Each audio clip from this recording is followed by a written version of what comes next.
to welcome you to our next Walton Arts and Ideas event. What a great start to the event. This academic year marks the 32nd anniversary of the establishment of the Walton Arts and Ideas series at the University of the Ozarks. This series is tasked to bring programs and events to campus to enrich the quality of life and cultural appreciation in the Ozarks region through the introduction of arts and ideas at its finest. The series is open to the general public and there is no cost for admission to the events and is made possible through an endowment by the Walton Family Charitable Support Foundation. The traditional Irish and Scottish tunes, along with American folk songs, make up the eclectic playlist of the Celtic Breeze Band. The group was formed in 2005, originally to play at the Ozark Folk Center in Mountain View, but has performed at various venues throughout Arkansas. The primary aim of the band is entertainment and to instill an appreciation of the debt that much modern music owes to Celtic roots. The dance troupe for the McCaffrey Academy of Irish Dance specializes in traditional Irish step dancing and Cayley dancing. This academy is a member of the world's oldest Irish dancing organization. I just want to let you know there will be a 50-minute intermission halfway through, so don't leave. Stay and stick around after the band has a little bit of a break, and a reminder to put your phones on silent. Now back to the music of the Celtic Breeze Band and the McCaffrey Academy Irish Dancers.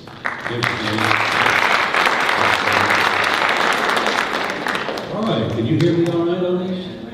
Okay, well, I'll have to be a little quieter then, won't I?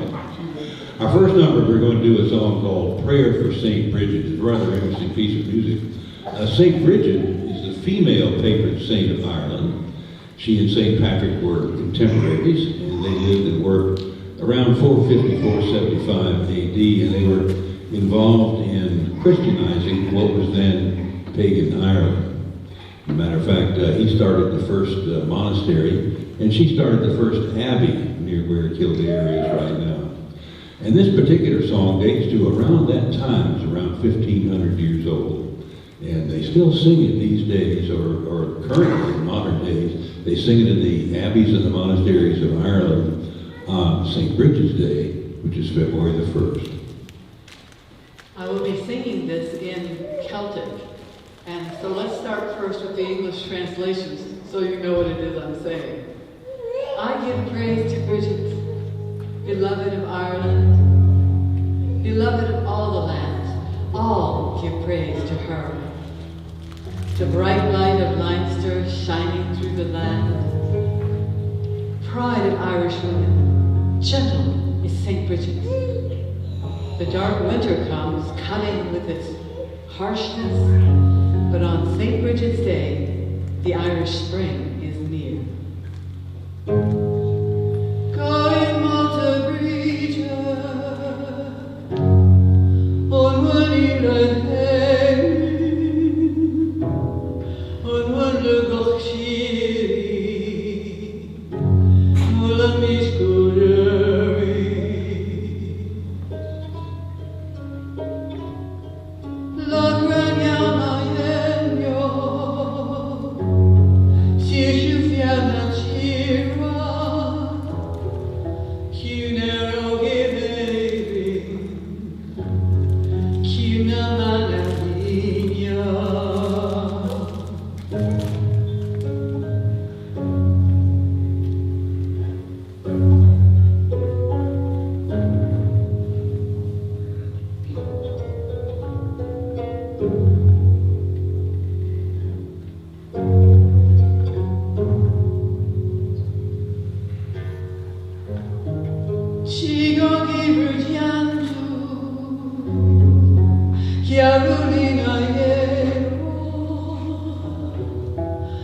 Brian Boru was the first and the last emperor of United Ireland. He was a very strong ruler. He was able to unite all the warring tribes of Ireland under his rule. And he ruled until well into his 80s. And the story of his death has actually been recorded. He had led his armies against an invasion of Vikings in the northern part of Ireland. And they had won. He pushed the Vikings back into the sea. And the story goes, the old man went up onto a hill to pray and give thanks for deliverance against the Vikings. And there was a Viking up there who was wounded, but wasn't quite dead. And he slipped up behind the emperor and skewered him, and that was the last of Brian Boru. And afterwards, there was no strong ruler to take over, and Ireland fell into disarray and remained so for several centuries. We're going to play for you right now, Brian Boru's March.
Well, we did one number honoring St. Bridget.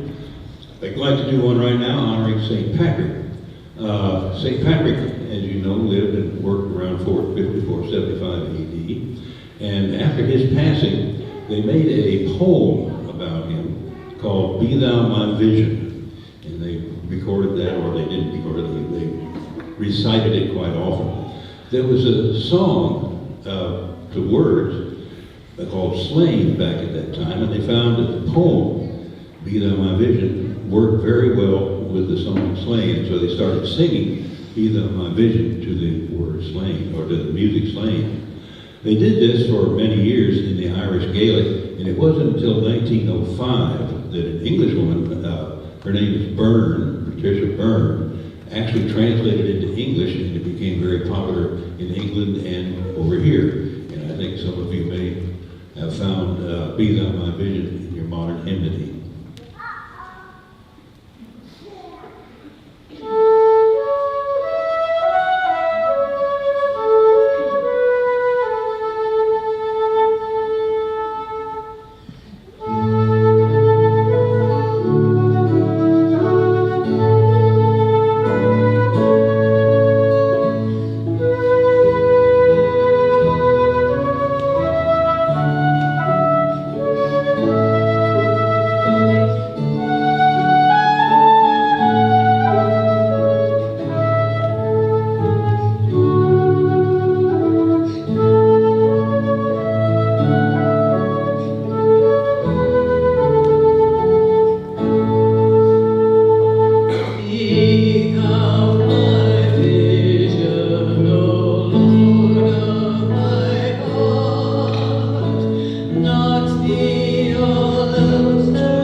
I'd like to take a moment just to introduce the musicians up here.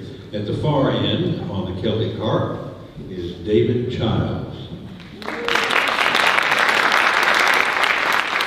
And next to him, on the fiddle, is Joe Leon. Deb Reed on the whistle and the flute. And our next musician needs no introduction, so moving right along. Randy Broadnex. On vocals and the drum, Boron drum, Alice Canham. We're glad you're here. We're glad we're here. We hope you're having a good time. We're going to go ahead and play kind of an old Irish traditional song right now. I think most of you recognize it, Cockles and Mussels.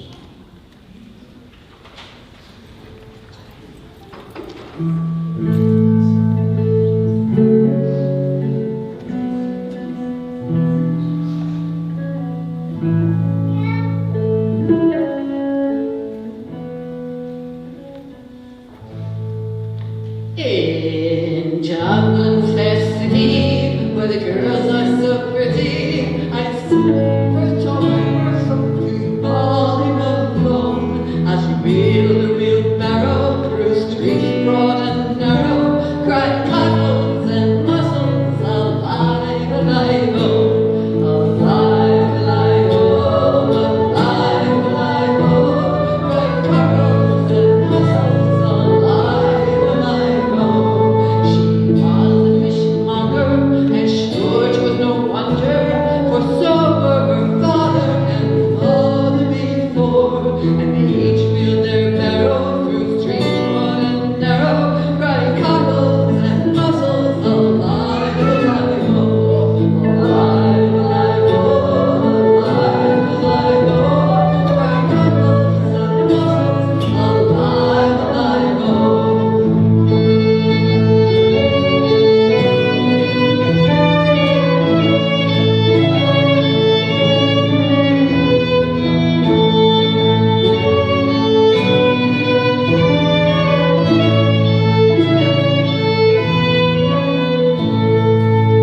She died of a fever, and no one could save her, and that was the end of sweet Molly Malone. Now her ghost wheels its barrow through streets broad and narrow, crying cockles and mussels, alive, alive, oh, alive, alive, oh, alive, alive, oh, crying cockles and mussels, alive, alive, oh, alive, alive, oh, alive, alive, oh, crying cockles and mussels, alive, alive, oh.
I'm sure some of you probably recognize that first one of that set we played. That was from the movie The Quiet Man with John Wayne during the fight scene.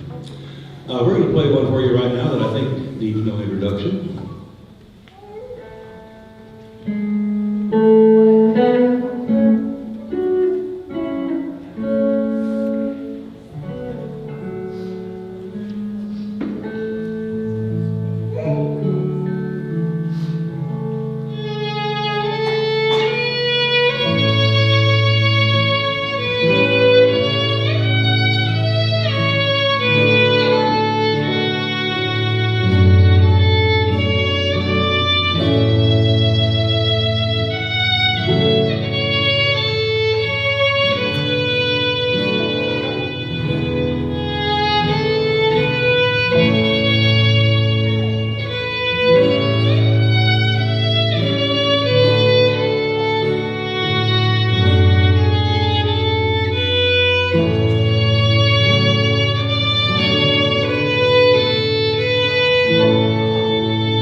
Well, our next number has nothing to do with Celtic culture, but it's so much fun that we're going to do it anyway. It's about a train wreck.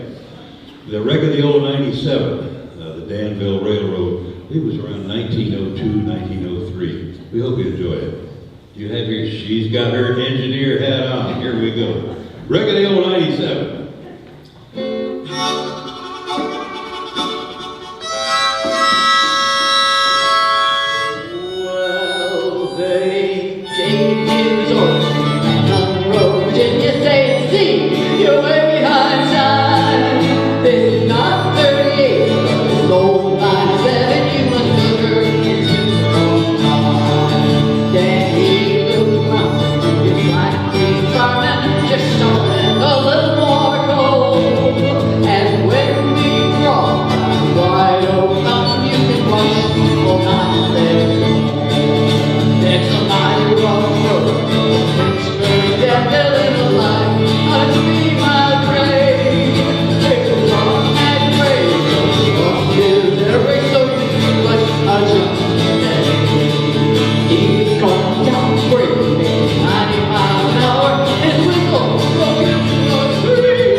guess they're still back there. Y'all, come on out. I want to introduce the dancer. Allison. Allison. Lillian. Donna. And Esme. Aren't they doing a great job?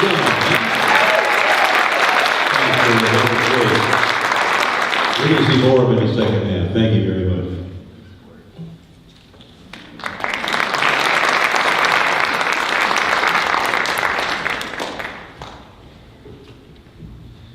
The Irish never got along too well with the British, and a lot of the Irish music is against the British, or it's some sort of a statement against the British, and this one we're going to do is no exception. It's called The Minstrel Boy, about 1813.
Thank you very much.